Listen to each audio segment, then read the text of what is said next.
Hello, welcome to GK hi-tech school. आज हम लोग 10वीं कक्षा के विज्ञान का भौतिकी में दूसरा पाठ प्रारंभ करने जा रहे हैं, जिसका नाम है प्रकाश का अपवर्तन। आज हम लोग चैप्टर प्रारंभ करने के पहले, पूरी तरह से परिभाषाओं को जानने के पहले कुछ मूलभूत जानकारियां हम लोग प्राप्त करेंगे। वो कौन कौन सी जानकारी है जिनके बिना इस चैप्टर को समझ पाना थोड़ा सा कठिन लगता है, उन सभी चीज़ों को जानेंगे। सबसे पहले विद्यार्थी, आपके दिमाग में यह बात पहले आ रही होगी कि अभी हम लोगों ने पढ़ा है प्रकाश का परावर्तन और अब आ गया प्रकाश का अपवर्तन। ये सबसे पहले दिमाग में बात खल रही होगी कि परावर्तन और अपवर्तन ये क्या है। दोनों तो मिलते जुलते शब्द हैं, है ना। इनमें आखिर अंतर क्या है कि दोनों का अलग अलग चैप्टर ही बन गया है ना। तो इसके लिए सीधी सी बात मैं करता हूँ कि परावर्तन में क्या होता था। जब कोई सतह होती थी, जब उस पर प्रकाश की कोई किरण पड़ती थी, तो वह किरण टकरा कर क्या हो जाती थी, वापस चली जाती थी। और इसी घटना को हम लोग क्या कहते थे, परावर्तन। क्या कहते थे, जब ये कोई कांच की सतह थी, कांच की या मतलब सतह, या यूँ समझिए कोई भी परावर्तक सतह, अगर उस पर कोई किरण पड़ती थी तो किरण टकराने के बाद यह क्या हो जाती थी, परावर्तित हो जाती थी। और इस घटना के क्रम को क्या कहते थे, प्रकाश का। लेकिन याद रखिए, इसमें जो चीज़ हमने लिया है यह एक आईना है, या आईना के तरह ही कुछ अन्य वस्तु लिए हैं जिससे कि प्रकाश टकरा कर वापस आता है। लेकिन अब मैं बात करता हूँ कि क्या सभी वस्तुएं इसी प्रकार की चीज़ होती है जिससे कि प्रकाश टकरा कर वापस चला जाता है। ऐसा नहीं ना। बहुत सारी चीज़ें हैं जिससे प्रकाश टकराती तो है लेकिन वापस नहीं आती, बल्कि सीधे क्या हो जाती है, अंदर ही चली जाती है कि नहीं, है ना। जैसे मान लीजिए कितना मोटा हमने चश्मा पहना है, थोड़ा सा बड़ा करके मोटा करके देखा, चश्मा होता है ना ये मोटा है। अब आप सोचिए कि क्या जब इस पर प्रकाश पड़ता है तो ये प्रकाश टकरा कर वापस चला आता है, नहीं ना, बल्कि प्रकाश इसमें क्या हो जाती है, अंदर चली जाती है। और फिर अंदर चलकर फिर क्या हो जाती है, फिर इधर भी पास कर जाती है। हमने देखिए यहाँ पर डॉटेड दिया है। अब डॉटेड क्यों दिया है ये मैं बाद में बताऊंगा, ठीक है ना। लेकिन इतना जानिए कि डॉटेड है, अब क्यों तो इसको भी मैं समझाऊंगा। तो इसमें प्रकाश क्या होती है, टकरा कर वापस, बल्कि सीधे क्या हो जाती है, अंदर। इस प्रकार की घटना को हम लोग अपवर्तन में पढ़ेंगे। क्या पढ़ेंगे, अब कुछ अंतर दिखाई दे रहा है कि प्रकाश का परावर्तन और अपवर्तन में क्या अंतर है। अब फिर बात आती है कि जब अपवर्तन इसको कहते हैं सीधी चली जाती है, तो क्या सच में सीधी चली जाती है? तो मैं बस बोलता हूँ कि सीधी नहीं जाती है। ये भ्रम होता है हमारा कि सीधी चली जाती है, लेकिन सीधी नहीं जाती। इसका मैं बहुत सारा उदाहरण भी आप लोगों को बताऊंगा। सबसे पहले मैं चर्चा करता हूँ, आप खाली सड़क पर से आ रहे थे दौड़ते हुए, एकदम स्पीड में। सड़क कैसा था,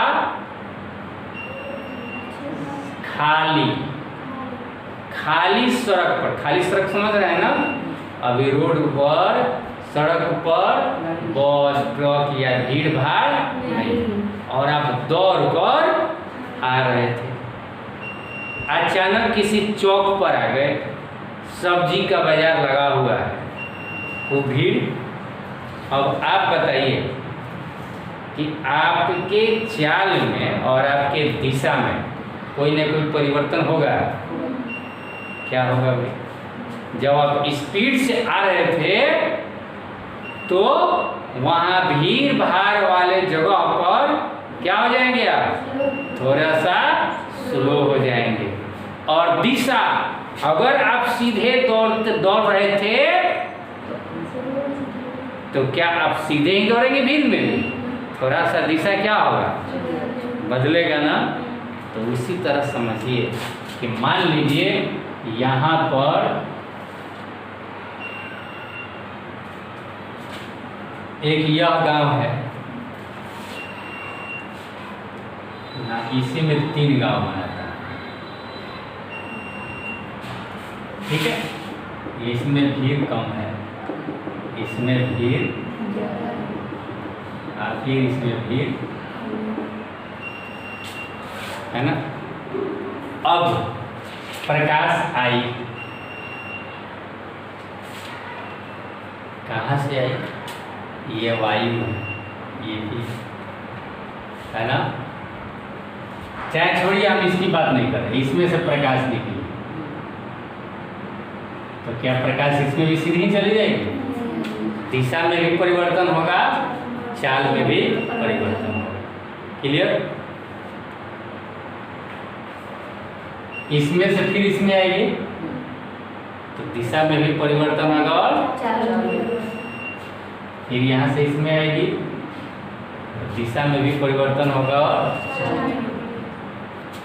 तो आखिर अब किस प्रकार से दिशा और चाल में परिवर्तन होता है, अब ये सोचना है। चलिए पुनः अब मैं मात्र दो एरिया बना रहा हूँ।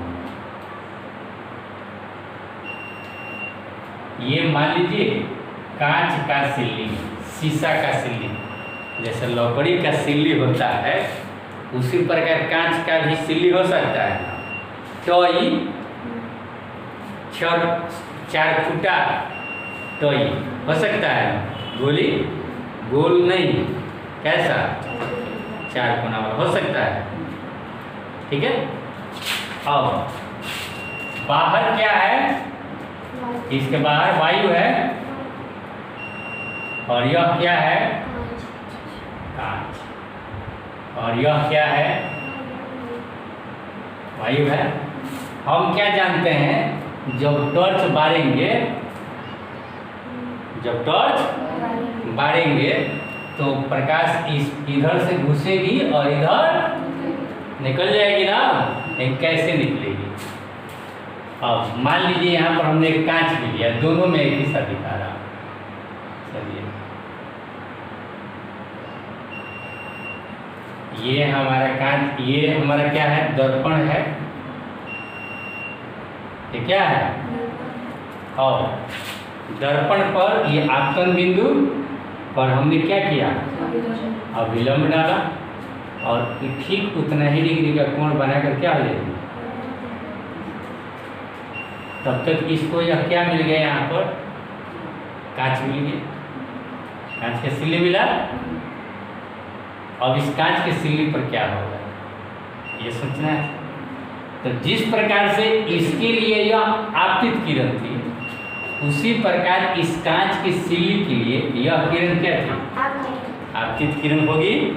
किरण आकर टकराई तो आपतित किरण होगी। अब इस आपतित किरण पर यह क्या होगा? आपतन का, और इस पर भी हम अभिलंब, लेकिन जो इसका अभिलंब था वो एक ही ओर था, इधर तो अभिलंब की जरूरत नहीं न थी। लेकिन इसका अभिलंब जब होगा, खींचेंगे तो दोनों तरफ खींचेंगे। ये क्या खींचा हमने? अभिलंब खींचा। क्लियर? क्या खींचा? अब ये जो आपतित किरण है, इस आपतित किरण को कैसे जाना चाहिए था? जाना चाहिए था, मैं बोल रहा हूँ, सीधे जाना चाहिए था। लेकिन मैं आपको बता दूं कि ये सीधे नहीं जाती, ये काफ़ी खाली रास्ता था और यह रास्ता कठिन है, घना है ना, तो इसको कहते हैं विरल। क्या कहते हैं? और इसको कहते हैं सघन। घना है तो क्या कहते हैं?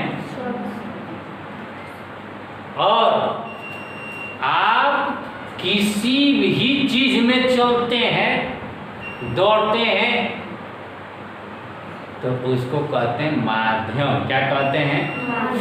यह किरण, प्रकाश की किरण जो चल रही है वह किस माध्यम में? तो वायु में। इसके अंदर जाएगी तो किस माध्यम में जाएगी? कांच। यह जो वायु है वह विरल माध्यम कहलाएगी। क्या कहलाएगी?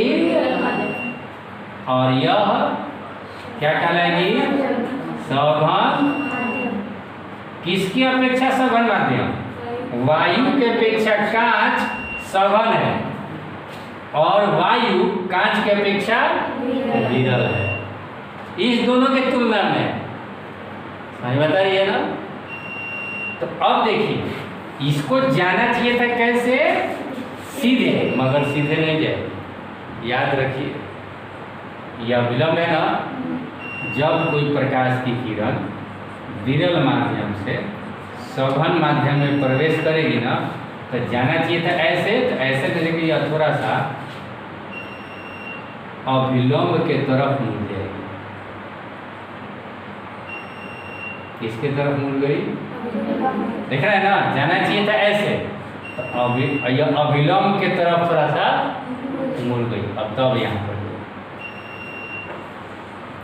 समझ बता रही है? तो यहाँ पर क्या सीखा आपने कि जब कोई प्रकाश की किरण विरल माध्यम से, तो वह किरण अविलंब के तरफ मुड़ जाती है। याद हो गया? 1 नंबर का क्वेश्चन आता है ये। जब कोई किरण विरल माध्यम से सघन माध्यम में प्रवेश करती है तो वह डैश के तरफ नहीं बता गई, लिखा जाएगा। दूसरा चीज अब देखिए, फिर जब यहाँ पर गई तो इस बिंदु पर यह क्या हुई? आपतित, आपतित का बिंदु बना और यह किरण क्या है? आपतित। तो आपतित हुई तो अब यहाँ पर भी अवयव कीजिए। अब इस किरण को जाना चाहिए था ऐसे, जाना चाहिए था ना, मगर ऐसे नहीं जाए। ऐसे जब विरल माध्यम से सघन माध्यम में जाती है तो अविलंब के तरफ मुड़ जाती है। तो जब भीड़ भाड़ से जब खाली में मिलेगी तो अविलंब के तरफ मुड़ेगी, अविलंब से क्या हो जाएगी? दूर भागेगी। यानी यह अब ऐसे चली जाएगी, सीधे नहीं, अविलंब से क्या हो गई? दूर भाग कर। समझ में आ गई? अविलंब से क्या हो जाती है? दूर भाग जाती है। तो अगर यहाँ से देखेंगे तो लगेगा कि यह किरण कहाँ से आ रही है? इधर से आ रही है, मगर रियल में इधर से यह आ रही है इधर से। बता रही है?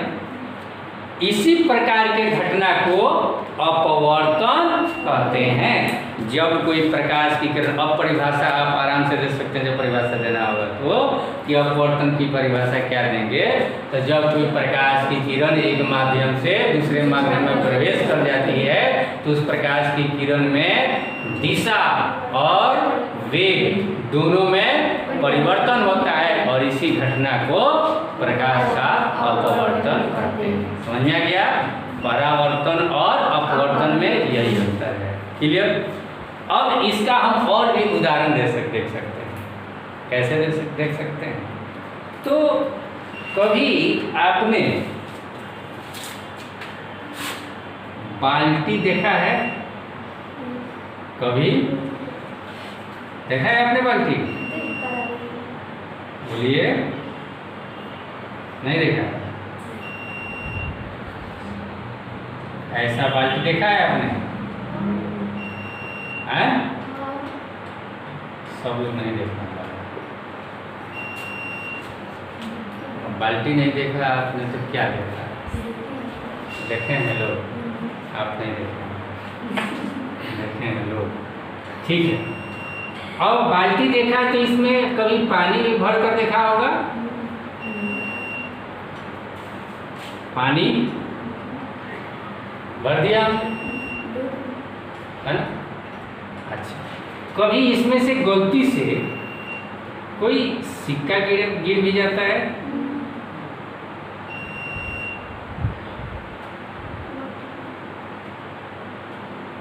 तो क्या सिक्का कहाँ दिखता है आपको? वहीं पर दिखता है सिक्का? हाँ, नीचे बैठ जाता है। अच्छा, बैठा हुआ दिखाई देता है आपको? वहीं पर जहाँ रहता है वहीं पर? हाँ। क्या आपको नहीं लगता है कि सिक्का थोड़ा सा ऊपर और दूसरे जगह पर है?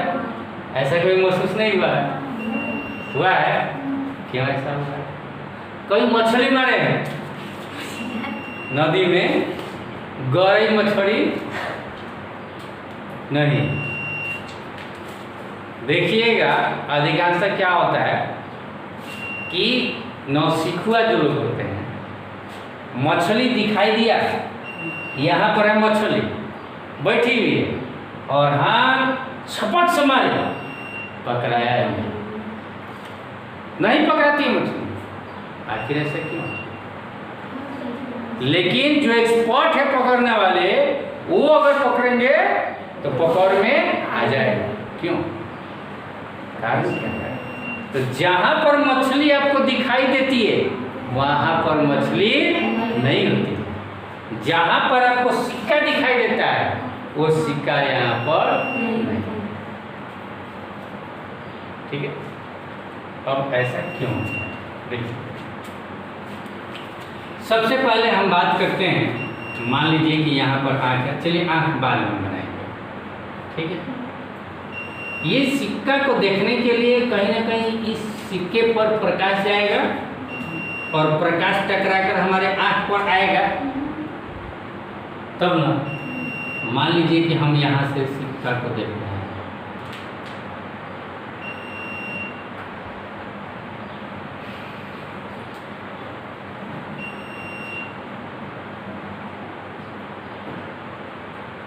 क्या है यार?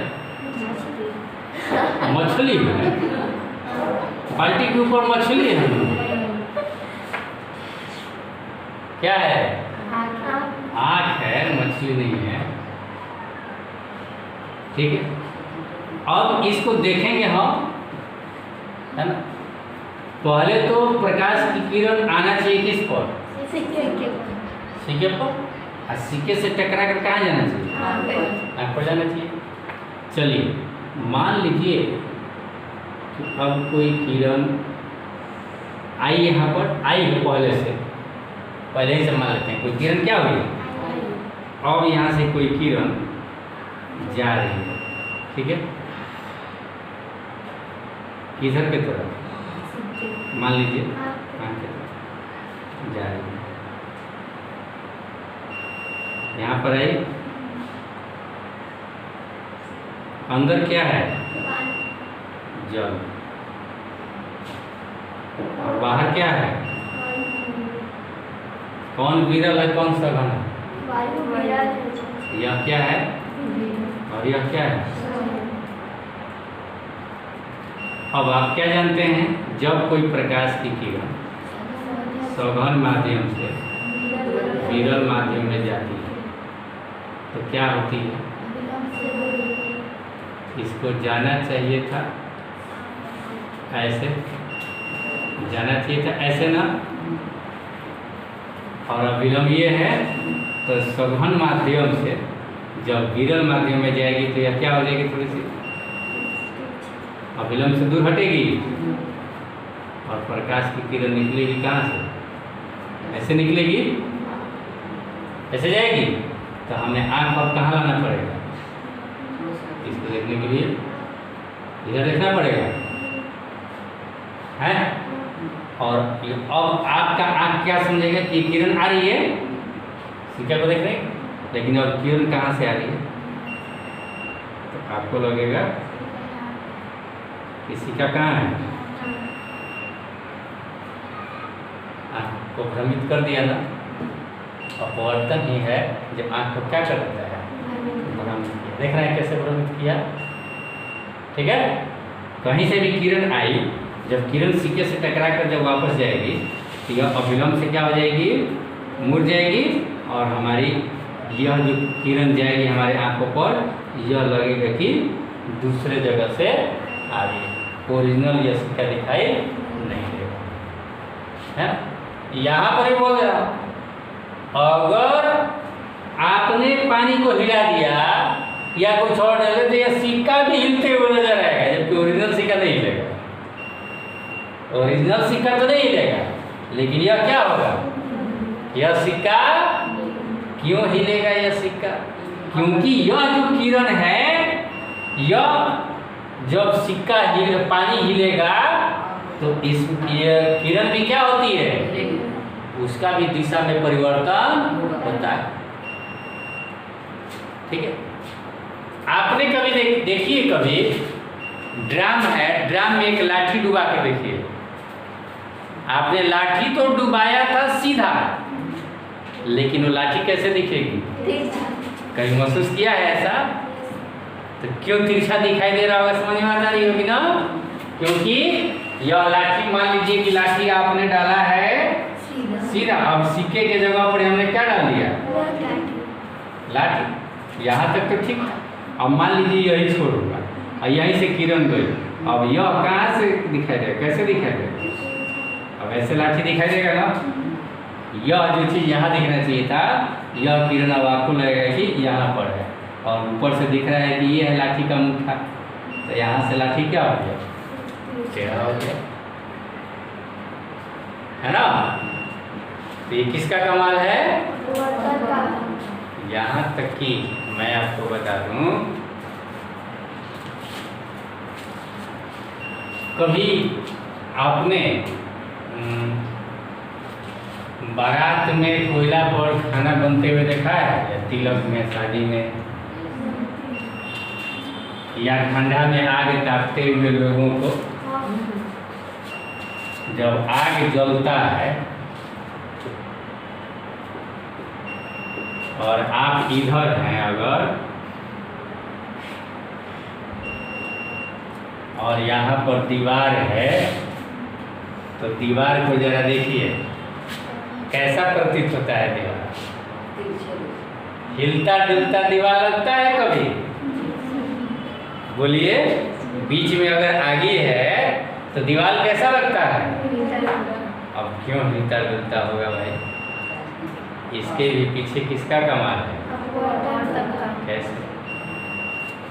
ये आगे है ना, आग के ऊपर भी क्या है, वायु है। क्या है बोलिए? वायु। वायु। कौन सा वायु ज्यादा गर्म होगा, कौन सा वायु ज्यादा ठंडा होगा? बोलिए। 1 2 3 4 5 6, एक वाला क्या होगा? हॉट होगा, और ऊपर वाला, और जैसे जैसे ये हॉट है तो ये हवा हल्की होकर क्या होती है, ऊपर से जाती है। और मान लीजिए कि यहाँ से कोई प्रकाश की किरण टकरा कर, यहाँ से प्रकाश निकलेगा, तक दीवार पर टकराएगा, दीवार से टकरा कर अभी इस पर आया, है ना? तो इस पर आया तो यह अभिलंब से क्या होगा, अभिलंब के तरफ मुड़ेगा, अभिलंब के तरफ मुड़ेगा, और तब तक उतना ही देर में यह हवा भी क्या हो गया, ऊपर चला गया। तो अभी कुछ समय तक दिखाई दे रहा था कि दीवार यहाँ है, तब तक ये ऊपर उठ गया, तो ये किरण में क्या हो गया, तो ये बिंदु अब कहाँ दिखाई दिया, तो तक फिर ही आ गया। समझ रहे हैं ना? मतलब बार बार ये ऊपर नीचे हवा नीचे के ऊपर जाते रहेगा, और किरण जो टकरा कर आती रहेगी, वह कभी ये ईंटा यहाँ, कभी यहाँ, कभी यहाँ, कभी यहाँ। यही कमाल होता है, जिसके कारण क्या होता है, जो दीवार होती है वह हिलती हुई नजर आती है। नहीं बताएंगे? और भी कमाल का चीज है, आपको दिखा दूं। यही प्रकाश का अपवर्तन है। दर्पण में परावर्तन होता है, जबकि आपके चश्मे में और कांच के गिलास में और वायु में वायु में भी, या वायु भी तो ट्रांसपेरेंट चीज है, वायु में भी प्रकाश आ रही है। बोलिए, वायु में प्रकाश चल रही है कि नहीं? अपवर्तन होगा कि नहीं? इसमें वायु में प्रकाश प्रवेश कर रही है ना जी। वायु भी एक माध्यम है, जल भी एक माध्यम है। निर्वात क्या, निर्वात से क्या समझते हैं? जिसमें वायु भी, जैसे निर्जल, बिना जल का उपवास। निर्वात, बिना वायु का, वात मतलब वायु, निर्वात मतलब बिना वायु का। निर्वात मतलब वहाँ वायु भी, उसमें प्रकाश की चाल सबसे अधिक होगी। सीधी सी बात होगी कि नहीं? उसको रोकने वाला कुछ नहीं होगा, वायु भी नहीं। वायु में आएगी, वायु के कण उतना रोकते नहीं, रोकता है नहीं। लेकिन ये भी जब वायु जब घना हो जाए और वायु की चाल हो जाए तो वायु भी रोकने लगती है। जैसे आप साइकिल चलाते हैं, वायु शांत है, विरल है, आराम से चल लेते हैं। लेकिन जब वायु की चाल हो जाती है, काफ़ी मात्रा में वायु जब एक जगह इकट्ठा हो जाती है, आपको चलाना मुश्किल हो जाता है, वह सघन हो जाता है, तो उसमें आपकी चाल को आपकी चाल प्रभावित होती है ना? तो वायु भी, लेकिन वायु में प्रकाश की चाल और निर्वात में प्रकाश की चाल को लगभग समान मान लेते हैं, एक ही मान लेते हैं। निर्वात में प्रकाश की चाल और वायु में प्रकाश की चाल को क्या मान लेते हैं? लगभग बराबर। एक और चीज मैं यहाँ बता देता हूँ, ये मत समझिएगा जैसे घनत्व के दृष्टि से भी पदार्थ सघन और विरल होते हैं। यहाँ जो माध्यम की बात करेंगे तो प्रकाश तो विरल और प्रकाश तो सघन की बात करेंगे। वो जो घनत्व के दृष्टि से वह हल्का और भारी वस्तु होता है, या हल्का और भारी से मतलब हम प्रकाश तो सघन और प्रकाश तो विरल का मतलब हुआ, प्रकाश तो विरल माध्यम तब कहेंगे। और एक दो माध्यम है, एक यहाँ माध्यम है और एक यहाँ माध्यम है, जिसमें प्रकाश की चाल अधिक है। मान लीजिए कि इस माध्यम में प्रकाश की चाल और इस माध्यम में प्रकाश की चाल कम है, तो हम कहेंगे कि यह माध्यम प्रकाश तो विरल है और इसमें प्रकाश की चाल अधिक है।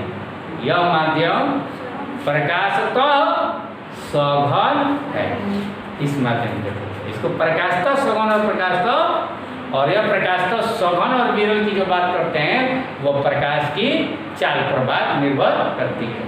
ठीक है, जिसमें प्रकाश की चाल अधिक होगी वह प्रकाश तो विरल होगा, जिसमें प्रकाश की चाल कम होगी वह प्रकाश तो सघन होगा। क्लियर? मैं बताने जा रहा था पृथ्वी बात, जिस पर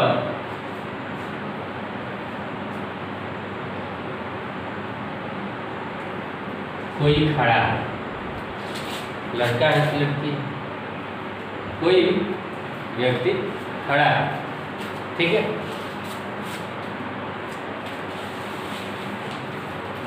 दुनिया अगर देखेंगे पृथ्वी पर, जैसे हम खड़े होकर तो लगेगा कि अब पृथ्वी कैसी है,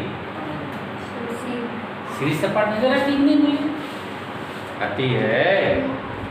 बोलिए, अब देखिए सूर्योदय कब होगा? जब हम सीधा देखें और सूर्य दिखाई देने लगे सामने से, तो हम क्या कहेंगे? सूर्योदय। सूर्य दिखाई देना चाहिए ना। लेकिन मैं आज आपको बता दूं कि जब सूर्योदय होता है, आपको जब सूर्य दिखाई देता है तो रियल में वह सूर्योदय नहीं होता है। रियल में सूर्योदय नहीं होता है। अभी सूर्य नीचे रहता है और आपको दिखाई देता है कि सूर्य कहाँ आ गया? हमारे पृथ्वी के सामने आ गया। बहुत कमाल क्या चीज़ है, ये कैसे संभव है आप समझ सकते हैं। देखिए, यह मैं बना रहा हूँ सन, यह क्या है? सूर्य। और सूर्य क्या है? आग का गोला है ना। माध्यम अलग अलग होगा ना। कौन सा माध्यम हॉट होगा? यह हॉट होगा और इधर क्या होगा, कोल्ड होगा। इधर विकिरण माध्यम होगा और इधर होगा सूर्य की किरण निकली। अब यहाँ और भी हॉट, इसके अपेक्षा हॉट से यह क्या हुआ, यह तो विरल हुआ ना, यह हॉट तो यह क्या हुआ। अब जब विरल हुआ यह अविलंब जाना चाहिए था ऐसे,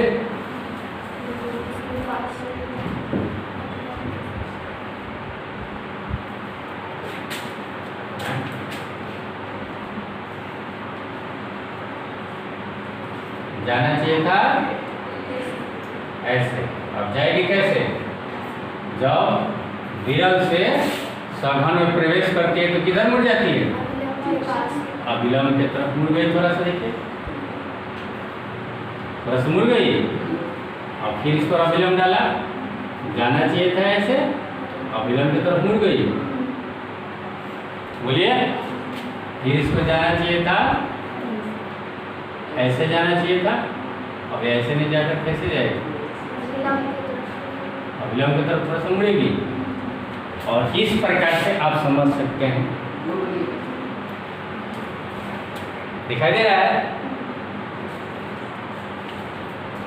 सूर्य कहाँ है, और ये थोड़ा सा अविलंब की तरफ मुड़ते मुड़ते मुड़ते मुड़ते, और किरण जब यहाँ पर पहुंचेगी आपके आंख पर, तो आपको क्या लगेगा, आपके दिमाग में तो बस यही है, आपका आंख भी यही समझता है कि प्रकाश की किरण हमेशा सीधी रेखा में ही चलती है। बोलिए, प्रकाश की रेखा किस दिशा में कैसे चलती है, तो जब आ रही है ऐसे तो यह होगी कहाँ, यानी सूरज कहाँ होगा, यानी सूर्योदय हो गया ना। लेकिन रियल में सूर्योदय, अब ये सूर्य कहाँ है, सही बता रही है। और यह 2 मिनट का वक्त लगता है, कितना मिनट, पहले ही सूर्योदय हो जाता है। और इसी तरह सूर्यास्त होने में भी समय लगेगा, सूरज डूब गया रहेगा लेकिन फिर भी लगेगा कि सूरज कहाँ है, लगेगा कि नहीं। शाम के वक्त सूरज चला गया है नीचे, लेकिन आपको क्या लगेगा, सूरज कहाँ है, ऊपर है। 2 × 2 4 मिनट का हो, क्लियर, समझ में आ गया। और ये सब किसके कारण होता है, प्रकाश के, जब एक माध्यम से दूसरे माध्यम में प्रकाश की किरण चलती है तो क्या होती है, अपने दिशा से मुड़ जाती है, तो उसकी चाल में भी परिवर्तन हो जाता है। और इसी घटना क्या कहते हैं, प्रकाश का अपवर्तन। ठीक है।